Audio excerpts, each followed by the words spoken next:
Hi, I'm Tricia, and I'll be reading you this week's The Barnstable Patriot, dated Friday, September 27th.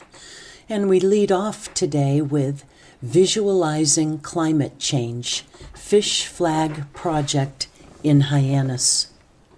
Fish flags that will appear alongside Hyannis Harbor this weekend will have an important tale to tell about climate change and how it could affect the town's shoreline before the end of the century.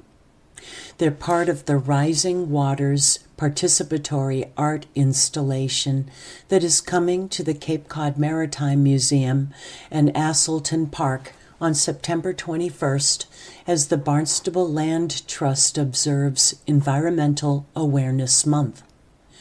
With local environmental artists Sarah Thornington and Mark Kesling also involved, as well as 15-plus community partners, we hope to shine the spotlight on encouraging more climate conversations on Cape Cod, said the Trust's Director of Communications and Programs, Sue Darling-Sullivan, in an email. During the event, participants will learn about sea level rise and then will be invited to write a climate action commitment on a fish flag. The flags will be installed in the Harborside Park in lines indicating where water levels are expected to reach by 2030, 2050, 2070 as a result of climate change.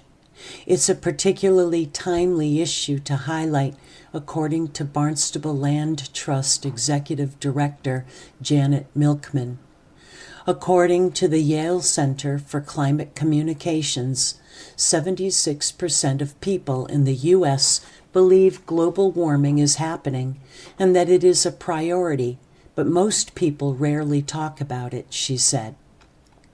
Milkman noted the Land Trust, a nonprofit that successfully protected more than 1,250 acres in Barnstable and supported town-led conservation of more than 11,000 additional acres, focuses on developing nature-based solutions, but we believe that it is also important to engage the broader community.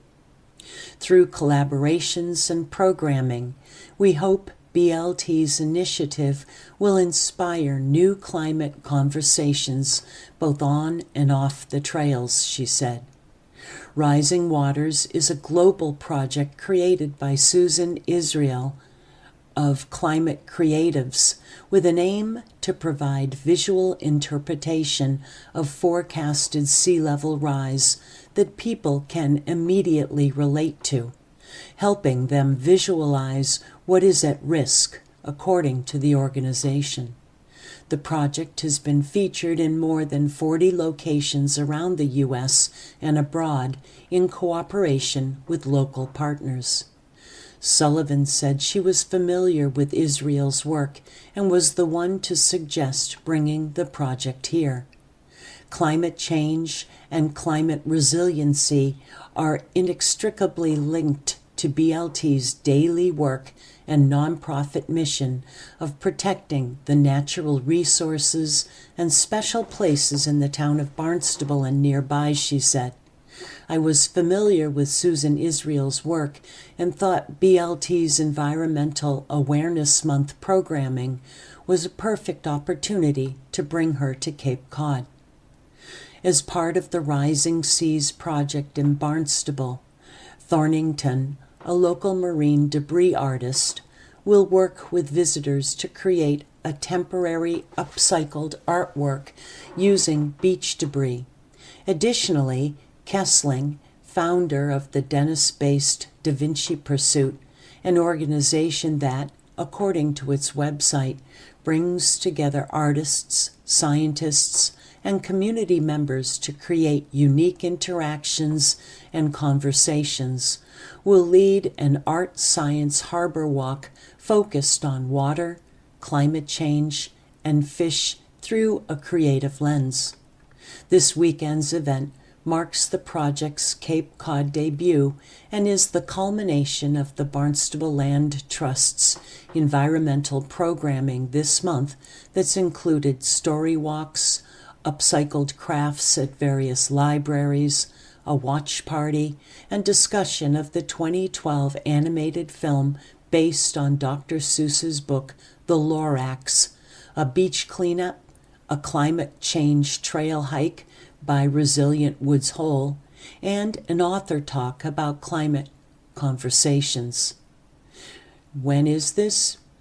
Unfortunately, Saturday, September 21st at the Cape Cod Maritime Museum. And we move to our second article, Sagamore Bridge Build Project to take 7 years. A sudden long-term shutdown of either the Sagamore or the Bourne Bridge is a worry for Cape-based planners. A complete and unplanned shutdown of one bridge for up to 5 years could mean the slashing of 11,200 jobs stemming from a drop in tourism, paired with a dramatic loss of commuters willing to travel to the Cape for work. For a bridge closing even for 6 months, followed with 16 months of lane closures, would mean a 2,600 job loss with over a 22-month period. While plans are underway to replace both the Sagamore and Bourne bridges, Cape Cod Commission Deputy Director Stephen Tupper said the regional planning and regulatory agency pursued an economic analysis to understand the implications of a long-term bridge shutdown. The reality is, we can't get them replaced in a timely manner. Major rehabilitation would be necessary, said Tupper. The statistics were provided during a Thursday session at the 2-day One Cape Summit hosted by the Commission and held at the Witchmere Beach Club in Harwichport. Officials behind plans to replace both crossings delved into the next steps for the long-awaited project, highlighted the replacement of a similar bridge, and an estimated timeline for the first new bridge. The aging Cape Cod landmarks, which both cross the Cape Cod Canal in Bourne, connect the Cape's nearly 230,000 residents to the rest of Massachusetts and bring millions of visitors to the region annually. The structures, built in the 1930s, have been deemed functionally obsolete and need to be replaced. Tupper noted the bridges are safe to drive over today and are evaluated every other year by the U.S. Army Corps of Engineers, which continues to own, operate, and maintain the bridges. In July, the Massachusetts congressional delegation announced the Sagamore project in Bourne has received a nearly $1 billion boost from the federal government, along with the $722 million in previously granted federal money, plus $700 million in money set aside by the state. It's more than enough to cover the estimated $2.1 billion to replace the 90-year-old span.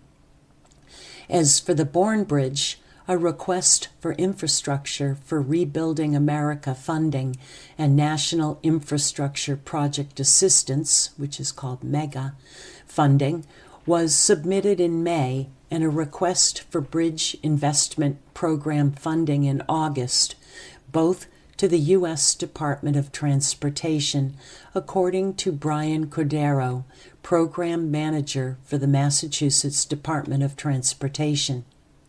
These applications for federal funding are pending.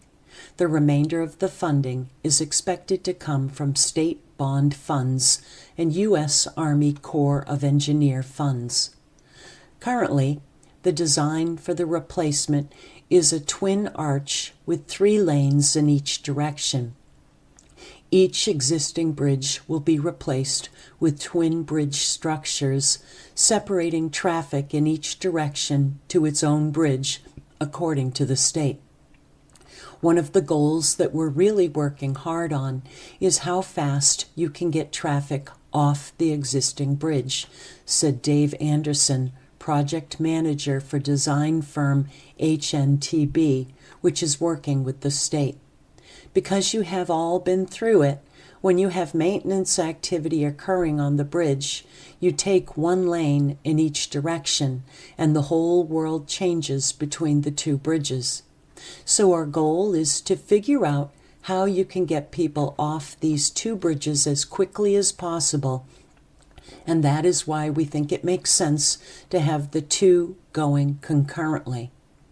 The approach spans will be built on land, and the arch spans will be fabricated off-site, according to transportation officials. The spans will then be floated in and lifted into place. Tupper played a video of a similar process from the 2011 emergency replacement of the Lake Champlain Bridge, which spans the lake to connect Crown Point, New York, and Chimney Point, Vermont, for attendees as an example. A final part, including an arch being lifted into place, happened over the weekend, said Tupper. This is ultimately what I see at the end of the tunnel for the project. I can't wait for this to happen, said Tupper. Both bridges have gas lines owned by National Grid that each services their own region. Cordero said it's a safety threat to have gas lines on new structures according to State Transportation Department policy, so they will need to be relocated. Whether or not that's part of Mass DOT's project or not is something we've discussed with utility companies quite a bit. What we've decided is that the project is going to undergo a separate process. They'll be relocating to a new alignment, and that will be vetted through its own separate public environmental process, said Cordero. Because the project will likely have a significant impact on the environment, the Federal Highway Administration decided in August 2023 an environmental impact statement is needed in accordance with the National Environmental Policy Act. A notice of intent was then published in February to prepare the statement, kicking off the 3-year NEPA process. The team finished the scooping process, where they identified methodologies used and the different environmental impacts, in May, and is currently drafting the Environmental Impact Statement, Environmental Impact Report.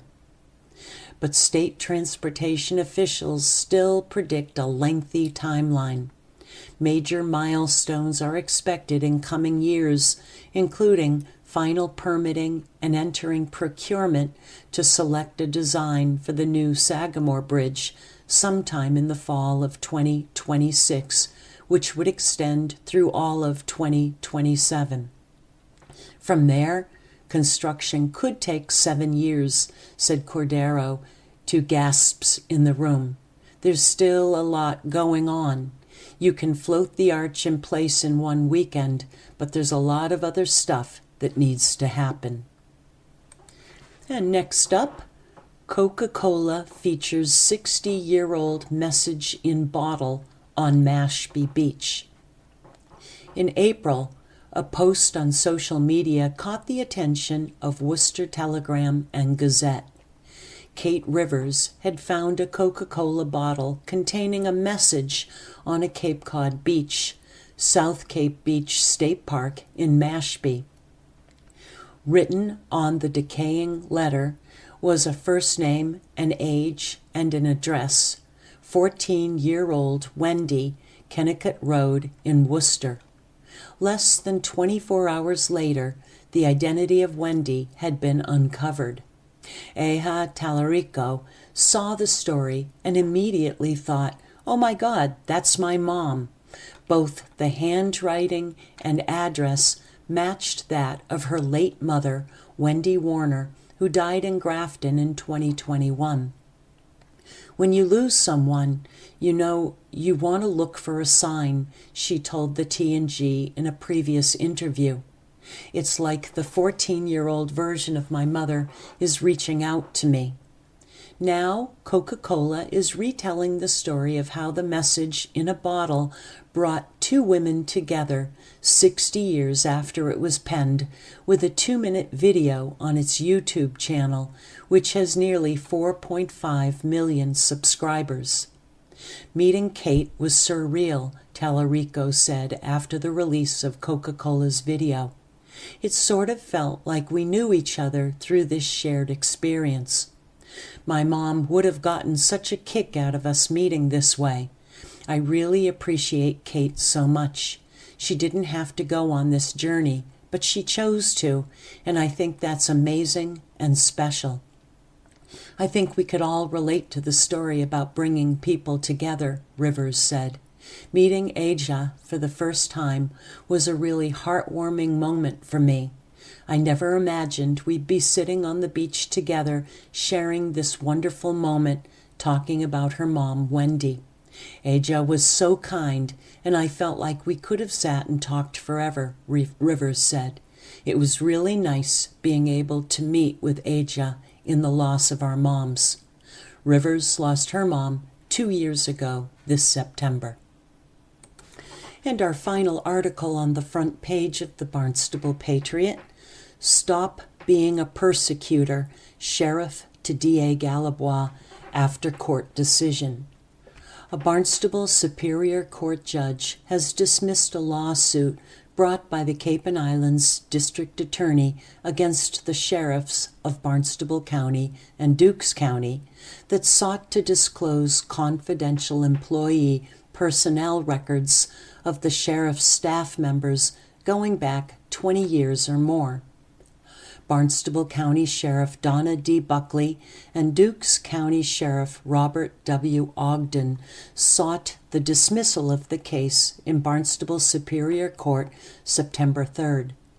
They claimed that the materials requested by the District Attorney's Office go beyond what is legally required and should only apply in pending cases.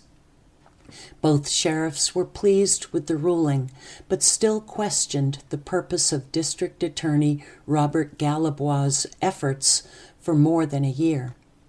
In dismissing District Attorney Robert Galabois' complaint last week, Judge Michael K. Callan agreed with the sheriff's interpretation of the Brady Doctrine, which limits disclosure of personal information to those employees directly involved in a criminal case at issue.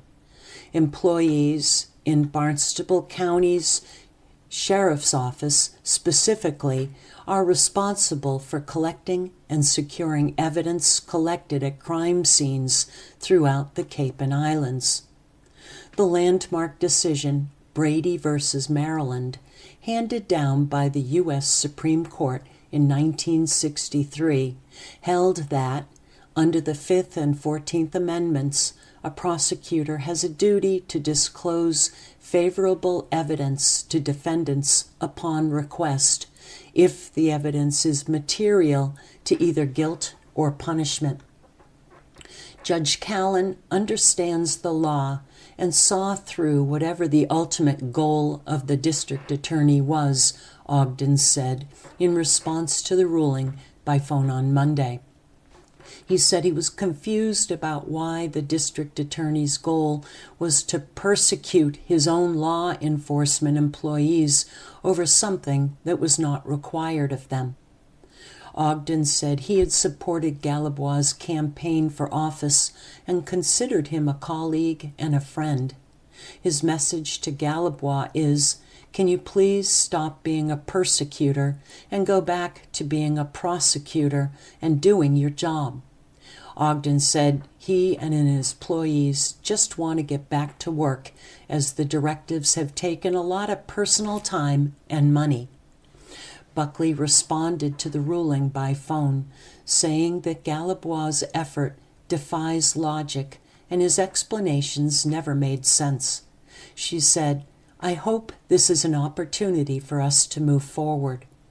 In a press release, she said, "For more than a year, this misguided effort by the district attorney has consumed valuable time and resources by the sheriff's office." Callan's ruling stated that Galabois seeks to have the sheriffs provide exculpatory information in a new and different manner than outlined in the Brady policy, and that alternative remedies exist for the DA to obtain potentially exculpatory information. Exculpatory evidence is in a criminal trial generally justifies, excuses, or creates reasonable doubt about a defendant's alleged actions or intentions. The district attorney is required to make reasonable inquiries on members of the prosecution team during criminal proceedings, which include the sheriff's officers when they are involved in a particular prosecution, Callan said.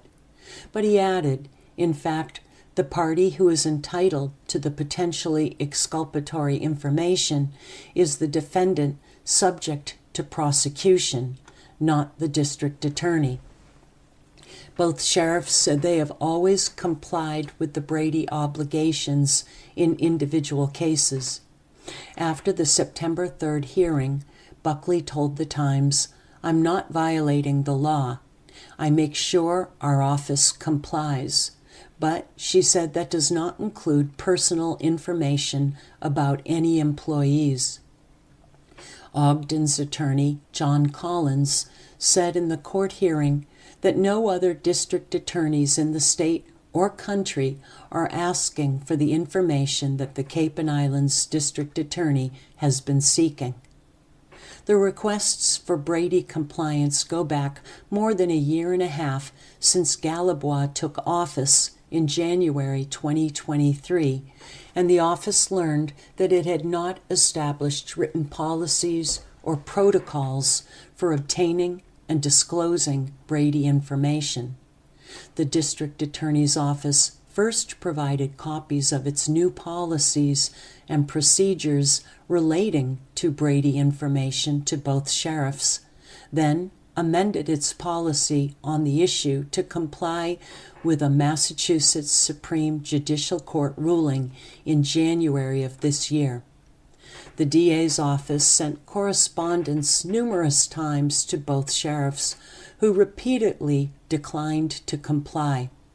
The basis stated for the directives in the affidavit for the court orders and at the court hearing was that the office could not fulfill its discovery obligations to a criminal defendant as a result of the sheriff's refusals to comply.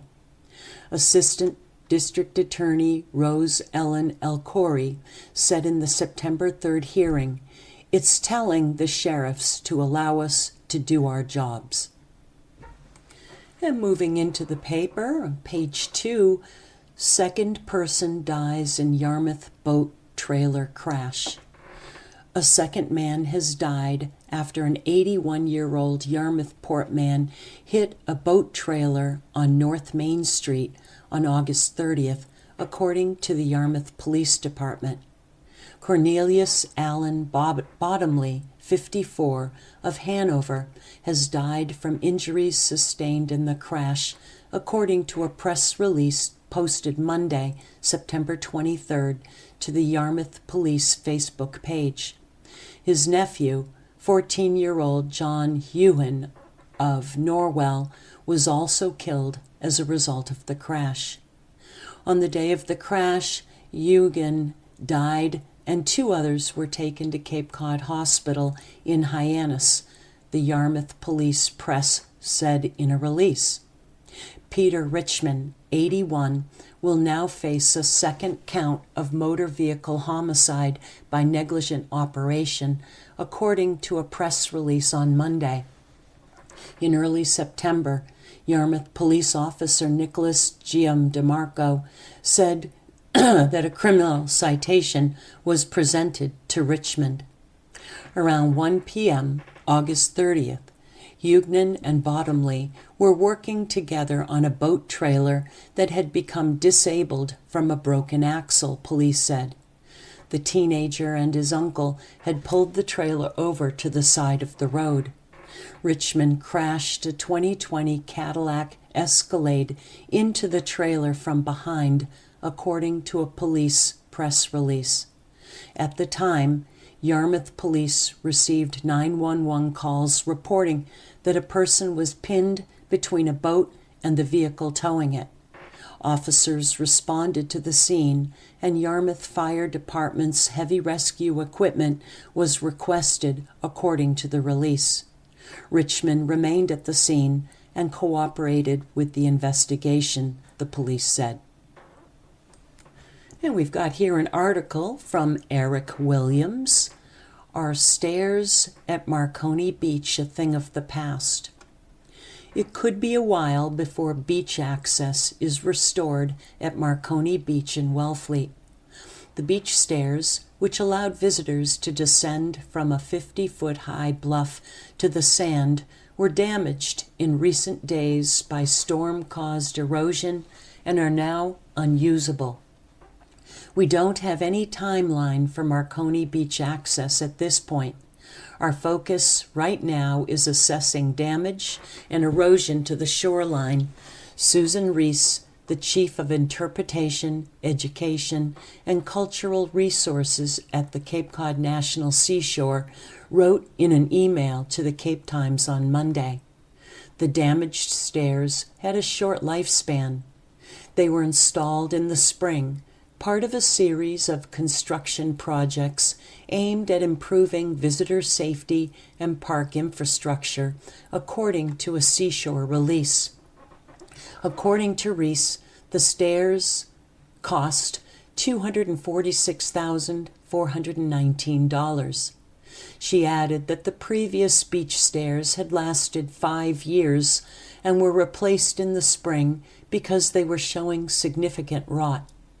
The recurring stair destruction at Marconi may bring about a change in how visitors access the beach.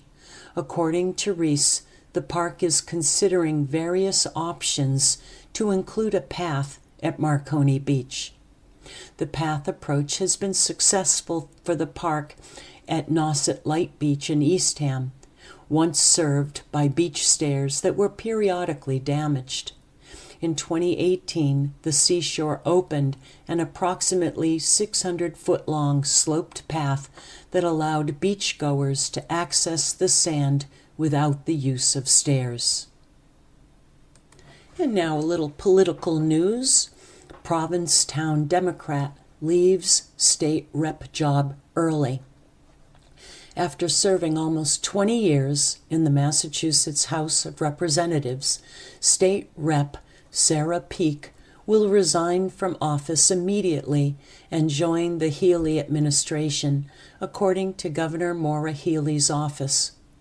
Peake, a Provincetown Democrat, announced in January her intention to not seek re-election in November for the 4th Barnstable District. Anyone who has had the privilege of working with Sarah Peake knows that she is a consensus builder who brings people together to get things done, said Healey in an email sent to the Times Friday. We are thrilled to welcome her to the team, where she will work hand in hand with our colleagues in government on our shared goals of making Massachusetts more affordable, competitive, and equitable, said Healey. Second Assistant Majority Leader Peake was expected to resign from the House on Sunday, September 22nd, and begin working as the senior advisor to Intergovernmental Affairs on Monday, September 23rd, according to Friday's release. In her new role, Peake will also serve as liaison to state and local officials with a focus on the Cape and Island communities and regional issues such as seasonal communities, housing, and economic development, according to the email. Peake will also advise the governor on legislative and local matters. Peake said it's been an honor to work as a state representative in the email provided by Healy's office. Collectively, and under the leadership of 3 speakers, we have worked every day to improve the lives of every citizen of Massachusetts, said Peake in an email. Despite Peake's early exit from her role as a state representative, Director of Communications for the Office of the Secretary of the Commonwealth, Deborah O'Malley, said it will be business as usual. The staff stays in the office until somebody else comes in. There is still someone at the other end of the phone if you call the representative's office to do constituent services and things like that, said O'Malley. They will still be there until someone else is sworn in. Typically, a special election would be called, said O'Malley, but in an election year, the latest a special election would be called is in May.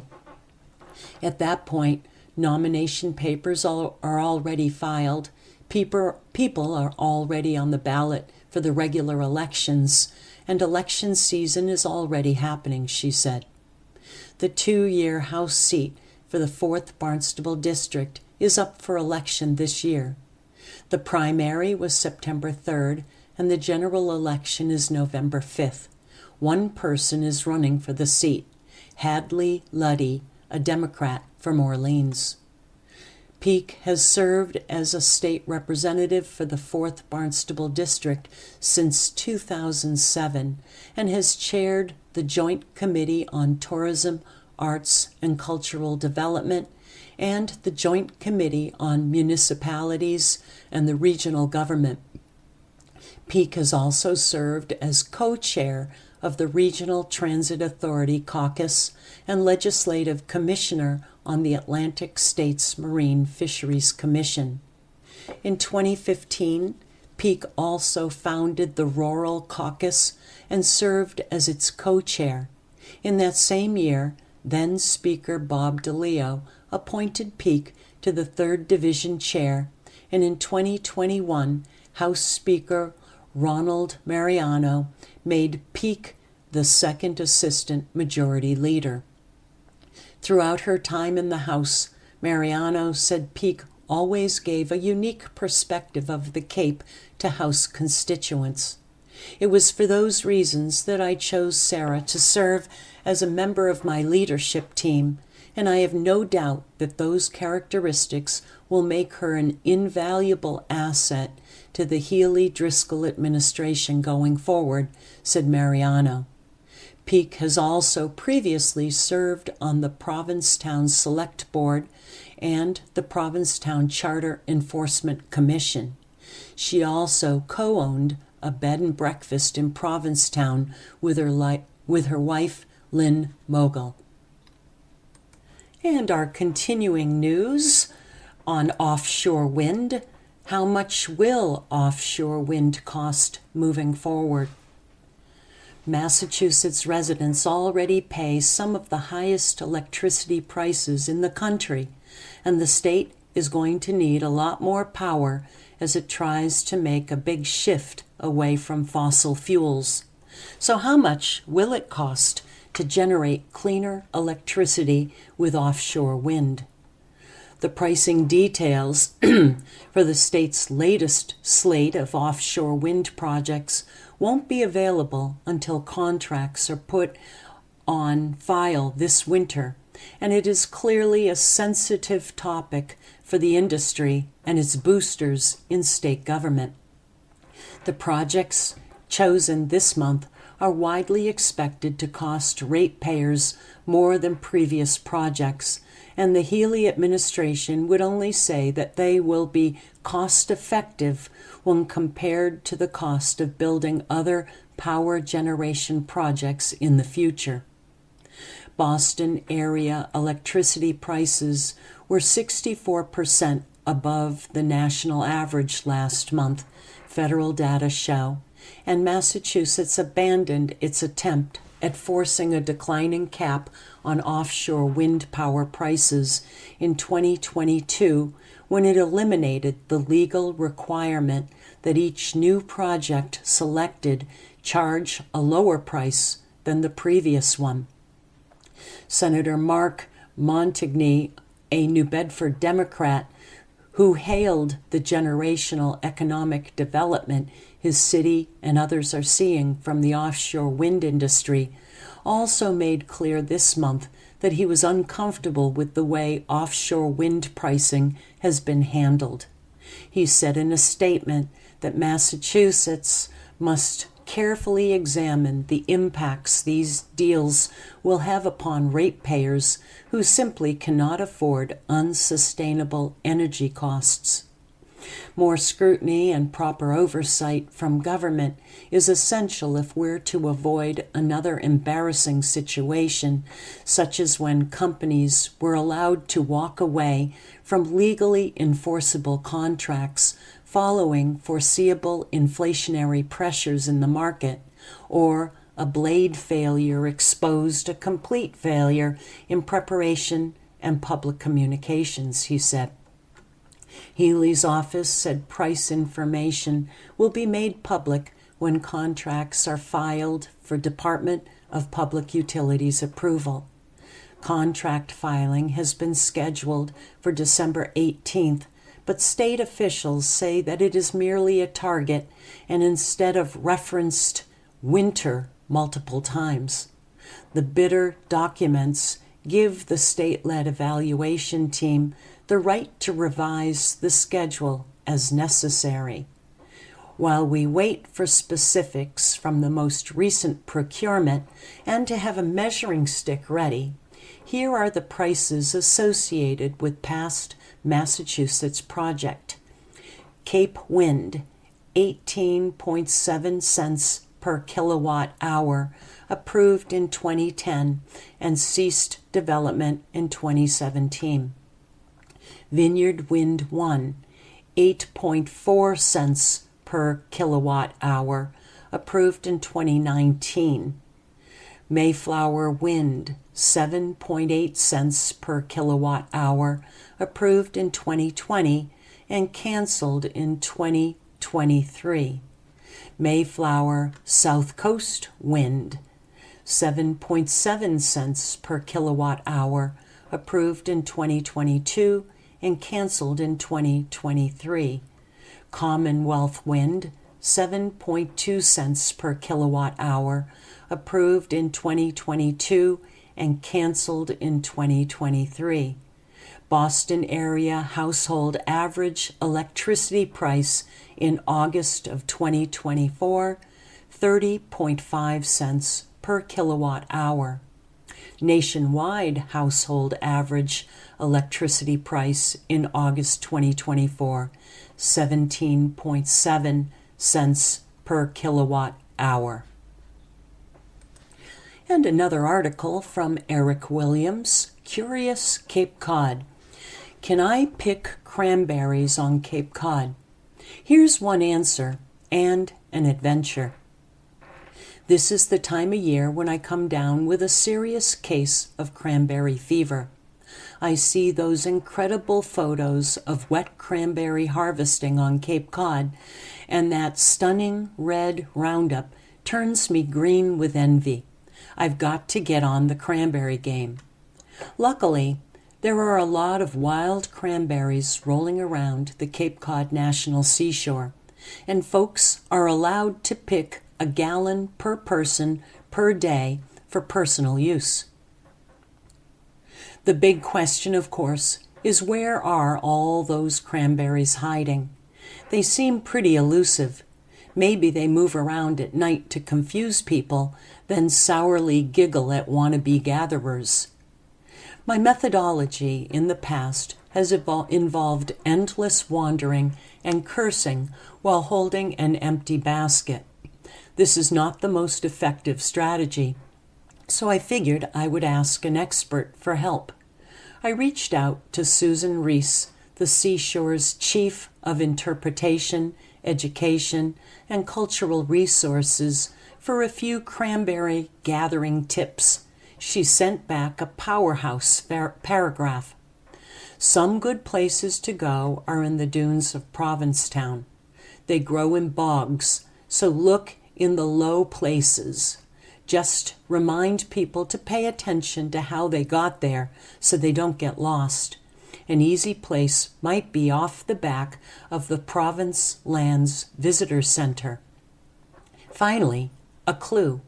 Inspired, I ran to the curious Prius and charted a course to the north. 20 minutes later, we arrived at the Province Lands Visitor Center in Provincetown, a cheerful outpost in the dunes. My favorite thing about the visitor center is the observation deck, which offers some of the best views on Cape Cod. We climbed up and looked out into the vast landscape, trying to think like a cranberry. The area below the visitor center looked like a pretty thick pine forest. The Province Lands bike trail descended through it, so I figured that was my best route. I walked past the amphitheater, hopped on the trail, and hoped that I would get lucky. As I got to lower ground, I noticed a little sandy trail heading off into the pines. With nothing to lose, I veered off into oblivion. At first it seemed like I was on a wild goose chase, not wild cranberry chase, and I would have welcomed a goose or even a tipsy raccoon to commiserate with and take the sting out of a fruitless quest. But then things changed. In a little low spot, I saw a cranberry, then more. I stepped underneath a pine tree into a weird green place against all odds. It was a wild cranberry bog. Berries were everywhere, festooning little vines. Dragonflies were flitting about, birds were chirping, and I had been crowned king of the cranberries. And it wasn't just one bog. They were scattered about between stands of pine and ribbons of sand. This courageous fruit was able to thrive in pretty challenging conditions, but I guess that's what they like. There was only one problem. The cranberries didn't seem to be quite ripe, at least to me. Most of the berries had patches of white on them. Later I learned that berries of this hue are still harvested for their slightly milder flavor, and that's a whole world of cranberry juice out there. As a cranberry traditionalist, I decided the best thing to do was bide my time and wait for the ruby red era. I was pretty much confident as I blundered out of the woods. Now I knew where the berries were. But I got a bit lost on the way back to the visitor center parking lot. Typical. Now I'm not exactly sure where I was.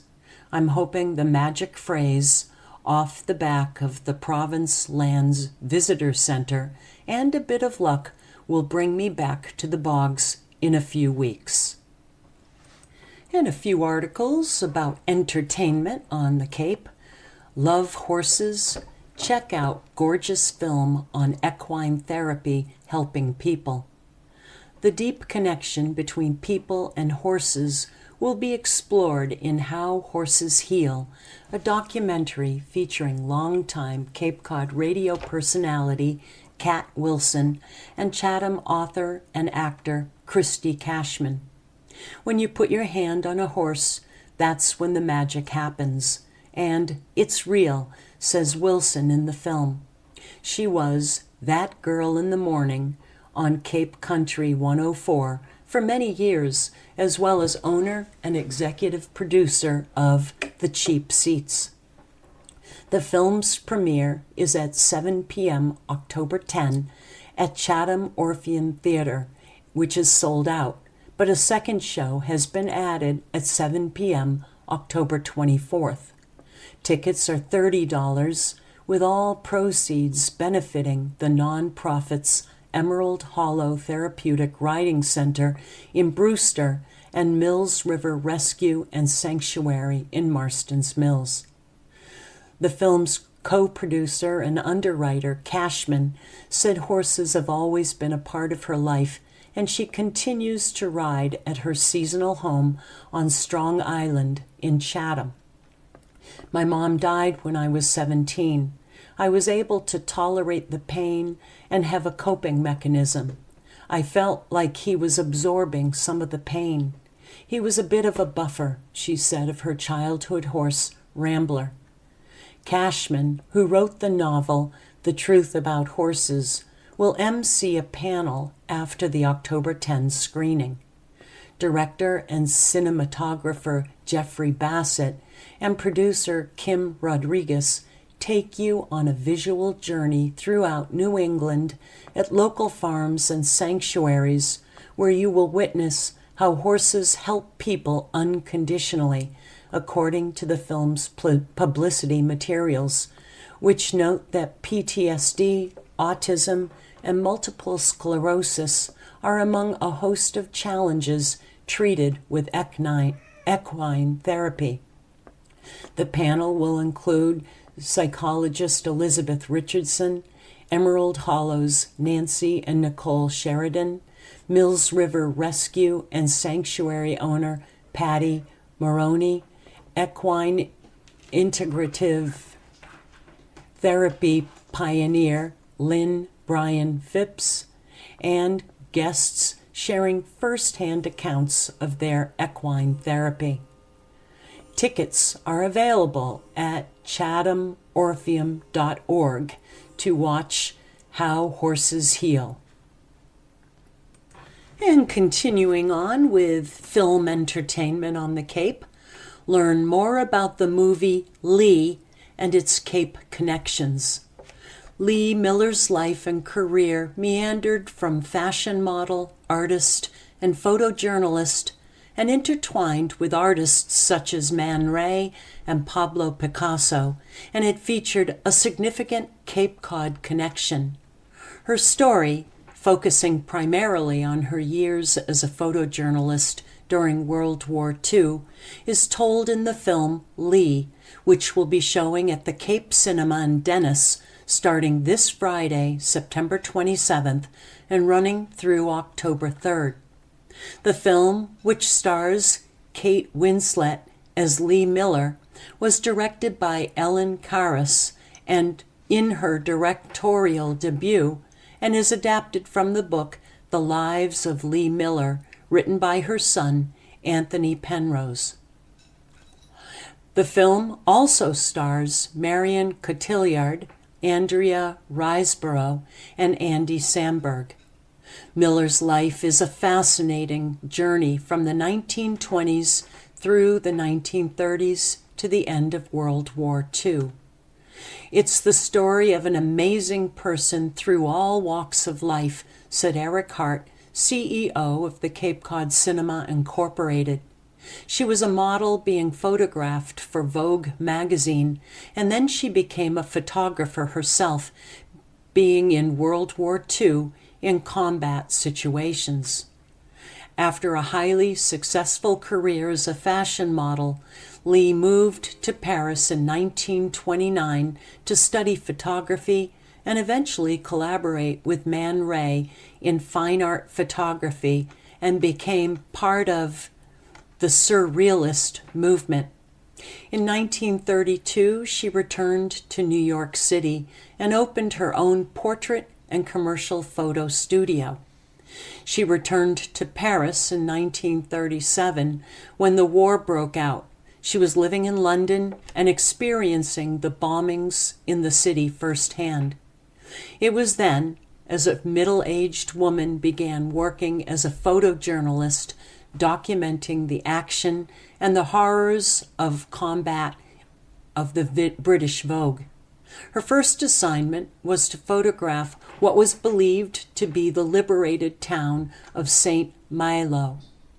However, there was still heavy fighting in the area, and she took a number of photographs. When it was discovered what had happened, the British did not allow her, as a woman, to go into active combat zones. And that's where the Cape Cod connection begins. She met David E. Sherman, an American photojournalist, who suggested that since she was an American, she could get American press credentials, said Roland Sherman, nephew of David E. Sherman. She thought it was a good idea, Sherman said. In an email to the Times, Anthony Penrose said, "It was impossible for women to work in the British Army, but Lee recognized that the U.S. Army would allow women correspondence, so she signed up." Sandberg plays David E. Sherman, a photographer for Life magazine, who was a long-time resident of Cape Cod, living in Truro, and was an active citizen in the community of Wellfleet. "It was great casting. Andy Sandberg looks just like my Uncle Dave," said Roland Sherman, who was very close to his uncle and is a rather famous photographer and photojournalist himself. At that point, Miller and Sherman teamed up both professionally and romantically. Their professional relationship was important in Miller's ability to get the kind of photographs of the war that she got. Where he helped her was understanding the methods of photojournalism, distinct from fashion photography. He was also able to help her learn battle skills very quickly. She and he made a good pair, said Penrose. Sherman encouraged her in her writing, was quick-witted, and, like Lee, had the gift of friendship.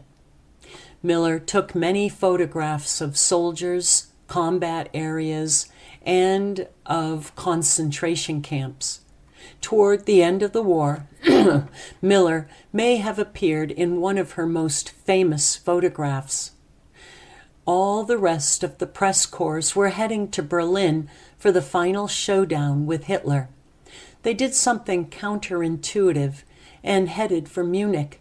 This gave them first access to Dachau, Hitler's apartment, Eva Braun's house, and Hitler's headquarters, according to Penrose.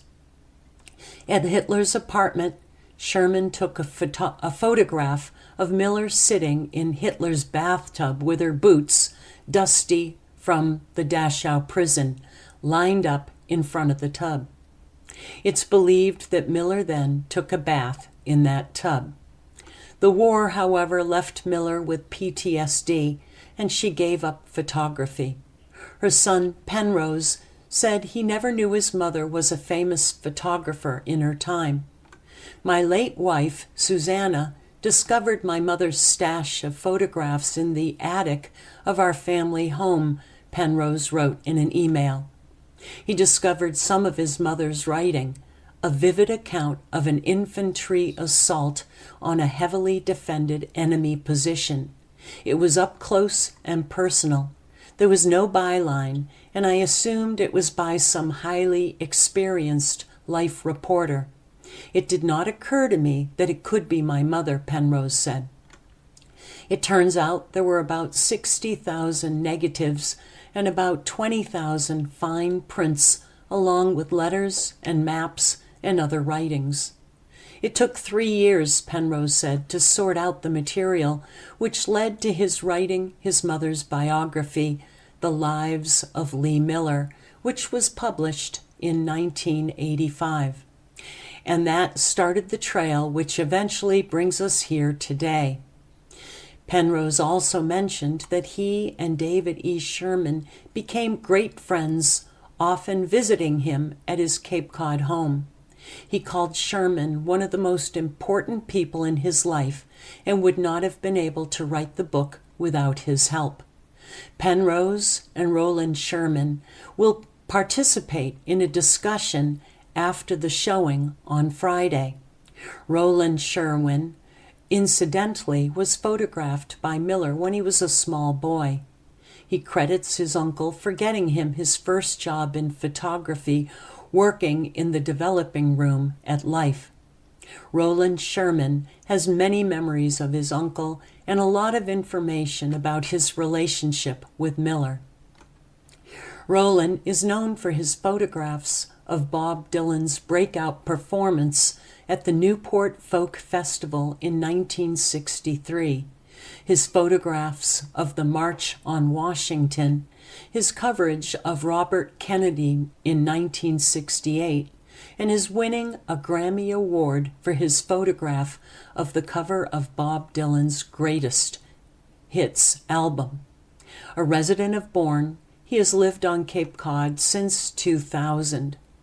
Over the years, he visited his uncle's home in Truro every summer from the 1940s into the 1960s, he said. "I will speak with Penrose at the movie. I'll back him up and he'll back me up," said Sherman. And Penrose was very eager to make the trip all the way from England, where he lives, to attend. "I want to be in Cape Cod for the first screening of Lee to honor the memory of Dave," he said. "It's a place in itself of great importance to me and holds some really special memories." And our final article, "In 5 days, house in Dennis awaits family." On Monday morning, Heather Agon Coletti was just days away from becoming a homeowner.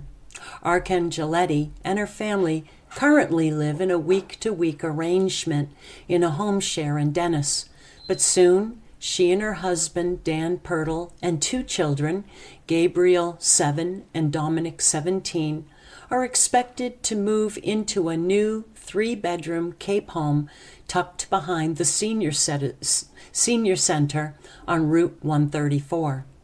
From September 23 to the 27th, a team of professionals joined forces in a blitz build to put the affordable house together in just 5 days. The construction project is a collaboration between Habitat for Humanity of Cape Cod and the Home Builders and Remodelers Association of Cape Cod. The home will be one of 4 affordable homes constructed on the street. The stability granted from just knowing that you have your own dwelling is something that I think a lot of people who own homes don't really understand or consider, said Arcangeletti. "We could never dream of something like this without Habitat's help and the community's help. There's so many little things we won't have to stress about now." Every 2 years, the trade association comes together to build a house with hundreds of its members and associates donating materials, supplies, and labor so the home can be purchased by a local family with an affordable mortgage. "It's really the gift of an entire home to Habitat," said Habitat for Humanity of Cape Cod CEO Wendy Cullinan. Cullinan noted that the new neighborhood will include a sous chef, a dental hygienist, other healthcare professionals, and a contractor. Previously, blitz builds have taken place in Harwich, Orleans, and Falmouth. Over the weekend, September 21-22, the crew dried the site and prepared to get the job done. And that's all I have time for today. This is your reader, Tricia, saying thanks for listening.